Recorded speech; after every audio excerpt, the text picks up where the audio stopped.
ಆಯ್ತು ಅಂದರೆ ವಿಡಿಯೋ ಯೂಟ್ಯೂಬಲ್ಲಿ ತನ್ನಷ್ಟಕ್ಕೆ ತಾನೇ ಬಂತು. ಸುಮಾರು ಪ್ರಾಬ್ಲಮ್ ಇತ್ತು. ನಾನು ಮಾಸ್ಟರ್ ಡಿಗ್ರಿ ಮಾಡ್ಕೋಬೇಕು ಅಂತ ಅಂದ್ಕೊಂಡಿದ್ದೆ. ಮನೇಲಿ ತುಂಬ ಪ್ರಾಬ್ಲಮ್ ಇತ್ತು. ತಾಯಿ ಹಿಂಗೆ ಆಗಲಿ, ನಮ್ಮ ಅಕ್ಕಂದು ಮದುವೆ ಆಗಬೇಕು, ನಾನು ಕೂಡ ಮಾಸ್ಟರ್ ಡಿಗ್ರಿ ಮಾಡಬೇಕು. ಇವಾಗ ಇನ್ನೊಂದು ತಿಂಗಳಿದೆ ಅಷ್ಟೇ ಮಾಸ್ಟರ್ ಡಿಗ್ರಿ ಕಂಪ್ಲೀಟ್ ಆಗೋದಕ್ಕೆ. ನಮ್ಮ ಅಕ್ಕಂದು ಕೂಡ ಮದುವೆ ಆಯಿತು. ಅದೇ ರೀತಿ ಇನ್ನೊಂದು ಸಮಸ್ಯೆ ಬಂತು, ಆ ಸಮಸ್ಯೆನೂ ಪರಿಹಾರ ಆಯಿತು.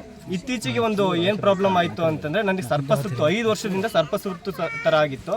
ಅದು 5 ವರ್ಷ ಇಂದು ಹೋಗೇ ಇರಲಿಲ್ಲ. 3ನೇ ಸಲ ಬಂದಾಗ ಹೌದು ಈ ವಿಡಿಯೋ ಮತ್ತೆ ನಾನು ಯಾಕೋ ವಿಡಿಯೋ ನೋಡಿದೆ. ಆ ವಿಡಿಯೋದ ಇವ್ರು ಏನಂತ ಹೇಳಿದ್ರಂದರೆ, ಕುಂಕುಮ ಮತ್ತು ಬೇವಿನ ಸೊಪ್ಪು ಮತ್ತು ಇನ್ನೊಂದು ಉತ್ತದ ಮಣ್ಣು, ಹಾಲು, ನಿಂಬೆಹಣ್ಣು ಇದನ್ನು ಹಾಕಿ ನೀವು ಹಚ್ಕೊಳ್ಳಿ ಹೋಗುತ್ತೆ ಅಂತ ಅಂದರು.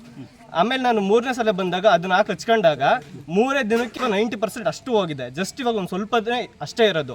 ನನಗೆ ಖುಷಿ ಆಯಿತು. ಯಾರ ಕೈ ಅಂದರೆ ನಾಟಿ ಔಷಧಿ ಕೊಡಿಸಿದಾಗಲೂ ಕೂಡ ಏನೂ ಪ್ರಾಬ್ಲಮ್ ಆಗಲಿಲ್ಲ. ಅಂದರೆ ಅದು ಹೋಗಲೇ ಇಲ್ಲ, ಸಾಲ್ವೇ ಆಗಲಿಲ್ಲ. ಅದೇ ರೀತಿ ಆಸ್ಪತ್ರೆಗೆ ತೋರಿಸಿದಾಗ 1 ವಾರ ಕಡಿಮೆ ಆಗೋದು, ಮತ್ತೆ ಈ ಥರ ಮತ್ತೆ ಅದೇ ಥರ ಆಗೋದು. ಆ ಸರ್ಪಸುತ್ತು ಹೋದಾಗ ನನಗೆ ತುಂಬ ಖುಷಿ ಆಯಿತು.